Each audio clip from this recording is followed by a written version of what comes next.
You call that a weapon?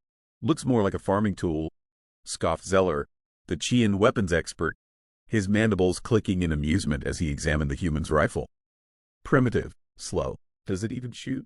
Around him, a chorus of laughter erupted from the gathered alien soldiers.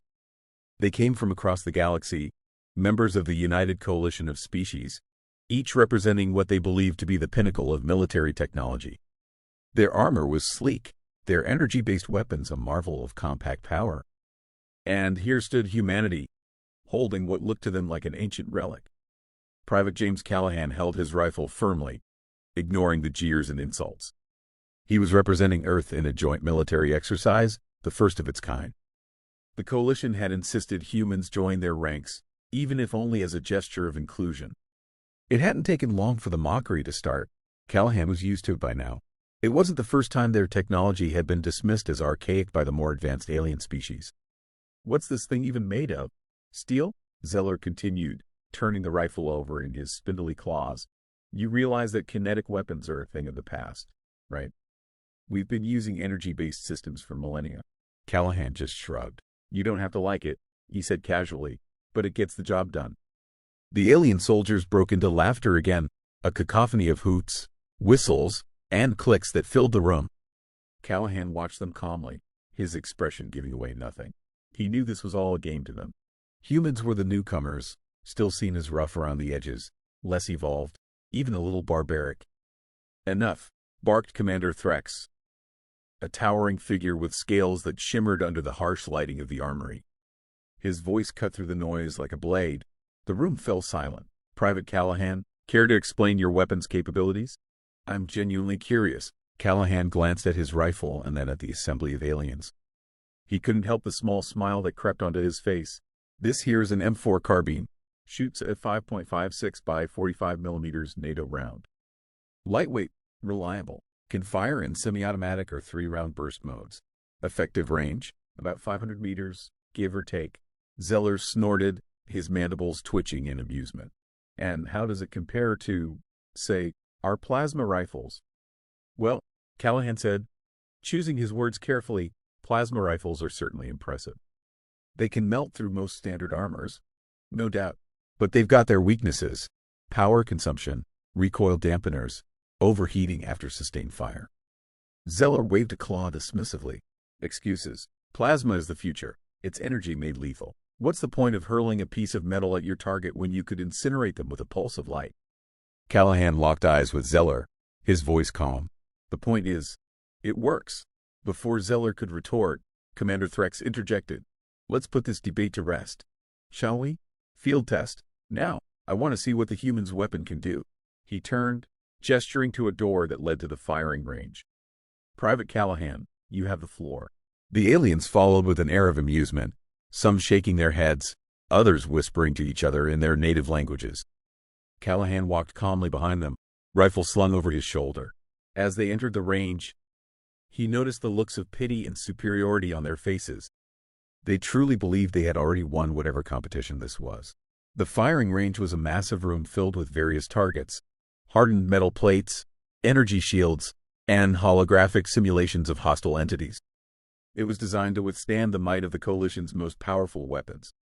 Plasma burns, ion scorch marks, and deep gouges from particle beams lined the walls, a testament to the destructive power the aliens wielded.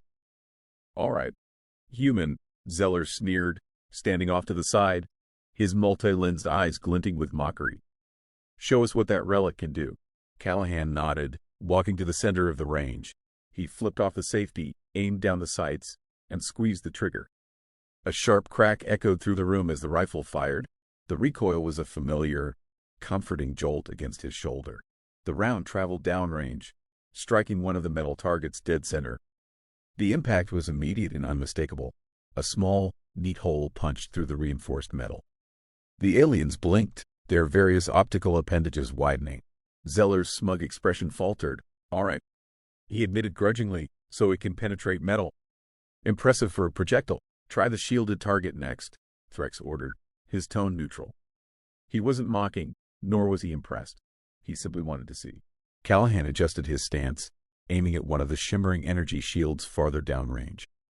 These shields were a point of pride among the coalition forces, capable of deflecting plasma bolts and then some forms of explosive munitions. No one expected the human rifle to do much against it. He fired again. Another crack split the air. The round sped toward the shield and passed through it with a faint flicker. A second later, the metal target behind the shield clanged as the bullet struck it, leaving a deep dent. Silence filled the range, thick and heavy.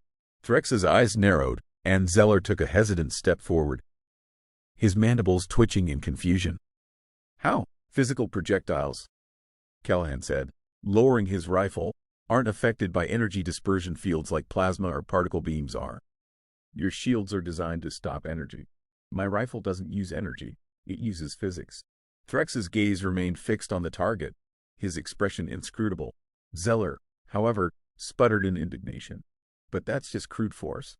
There's no finesse in that. Callahan shrugged. Maybe not. But it works. And sometimes, that's all you need. The firing range remained silent as the implications of Callahan's demonstration sank in. The alien soldiers exchanged uncertain glances, their previous amusement fading into something closer to respect, or at least reluctant acknowledgement.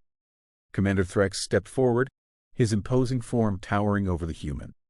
Your weapon has merits, he admitted, his voice measured.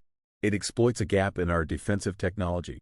This is noteworthy. He turned to the assembled soldiers, his gaze sharp.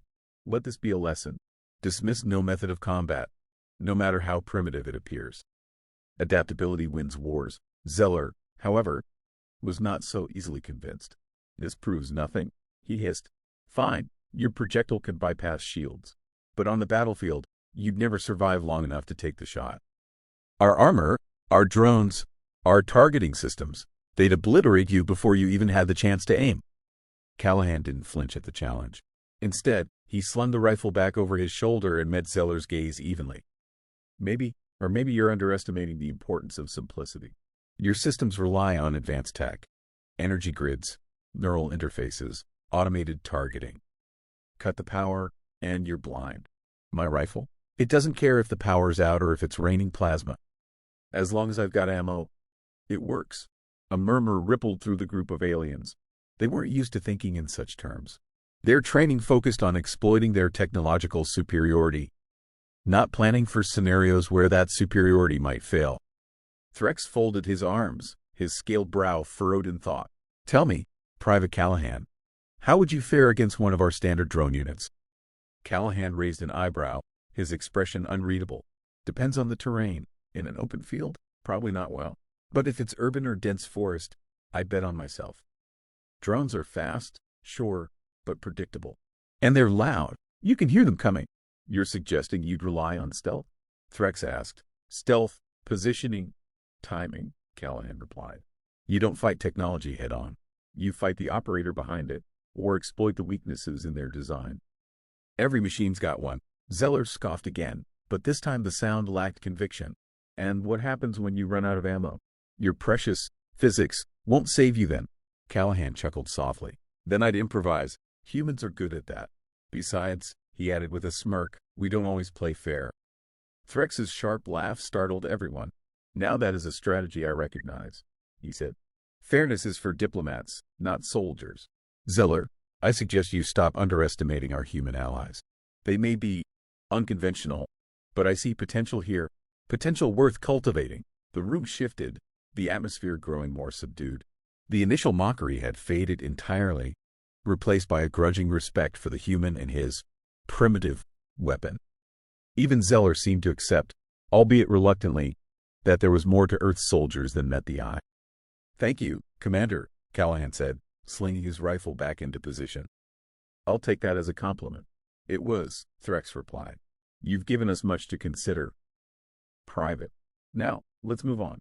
The next exercise will focus on teamwork, where I trust you'll have the chance to prove that adaptability of yours in a live scenario. As the group began filing out of the firing range, Callahan fell in step with one of the other soldiers, a feline-like warrior from the planet Urine. She glanced at him, her golden eyes glittering with curiosity. Do all humans think like you? She asked. Callahan grinned. Not all of us, but enough to keep things interesting. She purred in amusement. I think I'll keep my distance in the exercise. Something tells me you're full of surprises. That's the idea, Callahan said, his smile widening. As the doors to the range closed behind him, he felt a quiet sense of satisfaction. They could laugh all they wanted at Earth's technology. He didn't need their approval, just their respect. And today, he'd taken the first step toward earning it.